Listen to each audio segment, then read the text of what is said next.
Hello and welcome. My name is Nick Gardner. I am the investment editor at the Association of Investment Companies, and I'm joined today by Moira O'Neill. She's one of the UK's leading financial journalists. She's an independent freelancer, and currently you can see her work in the Financial Times Money section and Investors Chronicle, among other places.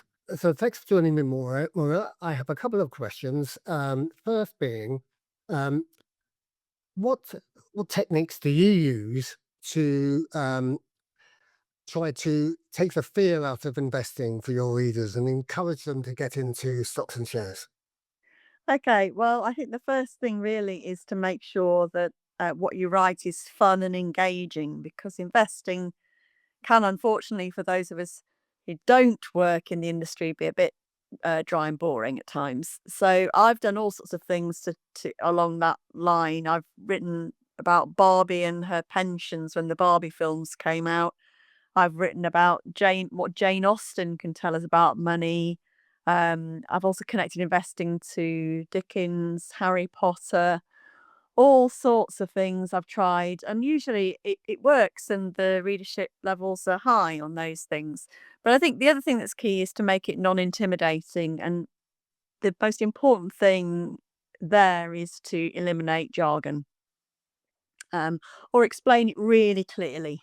Um, and I think the problem with investing is that as writers, we sometimes assume that even sophisticated people who have high flying careers understand this stuff, and they often don't. Even if they work in financial services, they don't necessarily understand the differences between funds or how charges work, all of that nitty gritty stuff. So I think always assume the reader doesn't know as much as you think they do. What's particularly about investment trusts, and it's investment trusts we're really here to talk about. What is it about investment trusts that you really, really like compared to other collective investment vehicles? Well, I first heard about investment trusts when I was about 25, I suppose.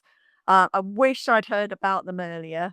But when they were introduced to me, it was as the city's best kept secret, which sounded really interesting.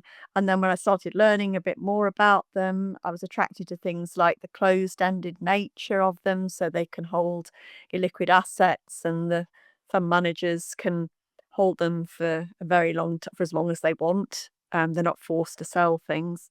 I also like the independent boards that oversee investment trusts. So you've got somebody who's on your side, the side of the shareholder, looking after the investment trust, and they can sack the manager if it's not performing well.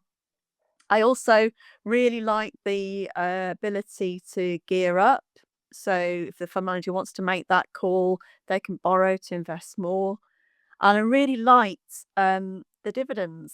So the ability to hold dividend reserves, and the ability that means that you've got all these amazing dividend heroes who've been increasing their dividends for years and years and years, some for more than 50 years. Um, I don't know, as a 25-year-old, maybe the dividends wasn't that appealing, but I was thinking of using investment trusts to fund my retirement eventually, and I learned that you could reinvest your dividends in order to buy more shares in the trust, which is a strategy I've been doing over the years, and it's worked out very well for me. My last question to you, Moira, is, and it's my favourite question, what trusts do you own and why? I'm not going to give the game away on everything, but I'll tell you the two that I've held for longest, and they are City of London and F&C Investment Trust. So City of London is focused on the UK, and F&C is a global investment trust, and they've both in that category of dividend heroes that I mentioned earlier. So they've both got this really, really long held reputation of increasing their dividends every year. And I think reputation is a quite a big thing in the investment trust world. If you've done something for more than 50 years and you stop doing it, that would be a massive PR disaster. So it's in their interest to make sure that strategy continues, and I find that very appealing. I also really like them that they feel dependable. So they've been around for that long. Um, and I also, between the two of them, one's UK, one's global, I think they make sort of a mini portfolio in themselves, really.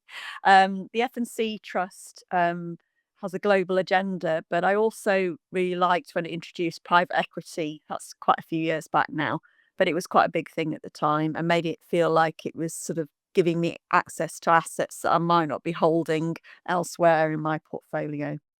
Oliver, that's fascinating. Two good choices. It's been a pleasure speaking to you. Thanks for joining me today. Pleasure.